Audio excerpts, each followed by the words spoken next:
భగవద్గీత రెండవ అధ్యాయం 45వ శ్లోకం. త్రైగుణ్య విషయా వేద నిస్త్రైగుణ్యో భవార్జున నిర్ద్వంద్వో నిత్య సత్వస్థో నిర్యోగ క్షేమ ఆత్మవాన్.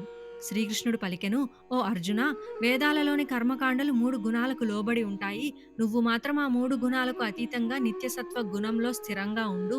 సుఖదుఖాల వంటి ద్వంద్వాలకు అతీతంగా ఉండు. యోగక్షేమాల గురించి పట్టించుకోకుండా ఆత్మజ్ఞానంలో స్థిరంగా ఉండు అని. ప్రకృతి 3 గుణాల ద్వారా మనిషిని బంధిస్తుంది. అవి సత్వం, రజసం, తమసం. సత్వం మనల్ని జ్ఞానం, శాంతి, సత్యం వైపు తీసుకెళ్తుంది.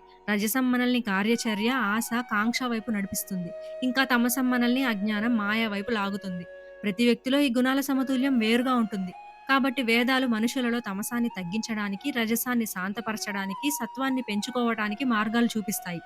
ఇక్కడ శ్రీకృష్ణుడు చెప్పేదేమిటంటే, వేదాలలోని భౌతిక ఫలాలపైన కాకుండా అందులోని ఆధ్యాత్మిక జ్ఞాన భాగాన్ని గ్రహించు. ఈ 3 గుణాల కన్నా పై స్థాయిలో నిలిచి ఉన్న ఆత్మస్వరూపాన్ని తెలుసుకో అని.